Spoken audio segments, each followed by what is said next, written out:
Problem on এজের এই previous year প্রশ্নটি তোমাদের জন্য খুবই গুরুত্বপূর্ণ হতে চলেছে। চলো দেখিনি কিভাবে কয়েক সেকেন্ডে এটা তোমরা সলভ করবে। বলছে মোহনের বয়স তার ভাইয়ের চেয়ে দ্বিগুণ, তাহলে তার ভাইকে যদি বি ধরে নাও আর মোহনকে যদি এম ধরে নাও, তাহলে কি বলছে এদের যে প্রেজেন্ট এজের রেশিওটা, ভাই যদি 1 হয় রেশিওতে, তার 2 টাইমস মানে 1 into 2 এটা হয়ে যাবে মোহনের এজ, মানে 1:2 হয়ে যাবে তাদের প্রেজেন্ট এজের রেশিও।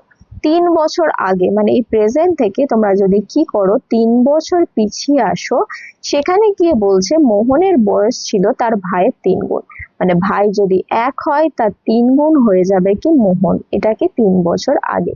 বলছে মোহনের বর্তমান বয়স হিসেব করো, মানে মোহন এখন কত বছর বয়সের সেটা তোমাকে বের করতে হবে। দেখো এখানেও 3 বছরের গ্যাপ, এখানেও 3 বছরের গ্যাপ, যেহেতু এখানে দেখো প্রেজেন্ট থেকে 3 বছর আগের কথা বলা হয়েছে, কিন্তু এখানে দেখো গ্যাপটা 0, এখানে দেখো গ্যাপটা 1, মানে ডিফার করছে। সেটা সেম করতে গেলে আমরা কি করব, এই দুটোর যে গ্যাপ আছে সেটা আগে বের করে নেবো। 2 - 1 মানে এখানে 1, 3 - 1 মানে হচ্ছে এখানে 2। এই গ্যাপটাকে সেম করলেই কি হয়ে যাবে, অটোমেটিক্যালি এই গ্যাপটা সেম হয়ে যাবে। এখানে 1 এখানে 2, তাহলে এখানে যদি 2 দিয়ে গুণ করে দাও তাহলে দেখো দুদিকেই 2 হয়ে যাচ্ছে। তাহলে এখানে শুধু 2 দিয়ে গুণ করলে হবে না, এখানেও তোমাকে কি করতে হবে 2 দিয়ে গুণ করতে হবে। তাহলে রেশিওটা চেঞ্জ হয়ে দেখো কি হচ্ছে, এখানে কোনো চেঞ্জ হচ্ছে না, তাহলে এখানে কি আছে 1:3 যা আগে ছিল তাই। এখানে দেখো চেঞ্জ হচ্ছে, কত হচ্ছে 1:2 মানে এটা 2 হয়ে গেছে, আর এটা চেঞ্জ হয়ে 2:2 মানে 4 হয়ে গেছে। এবার দেখো এই যে গ্যাপটা দুদিকে দেখো গ্যাপটা কত হয়ে গেছে 1 এর, মানে 2 - 1 1, 4 - 3 1।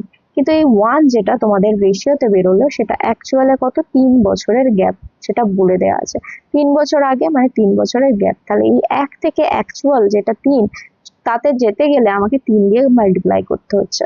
তাহলে এইভাবে আমরা কি এখানে কি আছে, ভাই আছে আর এখানে মোহন আছে, মোহনের বর্তমান বয়স লাগবে, মানে হচ্ছে এই 4 এর অ্যাকচুয়াল ভ্যালু লাগবে। তাহলে 4 কে আমরা কি করবো, যেহেতু অ্যাকচুয়ালে যেতে গেলে 3 দিয়ে মাল্টিপ্লাই করতে হবে, তাহলে 4 × 3 করে দেবো, করে দিলে আমাদের কারেক্ট আনসার অপশন নাম্বার 3 হয়ে যাবে। আর তোমাদের যদি এই ভিডিওর কন্টেন্ট ভালো লেগে থাকে, আগামী দিনে যদি এরকম সহজভাবে তোমরা পরীক্ষার খাতায় কয়েক সেকেন্ডে উত্তরগুলো মার্ক করতে চাও, তাহলে অবশ্যই তোমাদের জয়েন হতে হবে গণিত বিজয়ের সাথে। দেখা হচ্ছে পরবর্তী ভিডিওতে আরো এরকম অসাধারণ ট্রিক নিয়ে। সঙ্গে থাকো, শিখতে থাকো।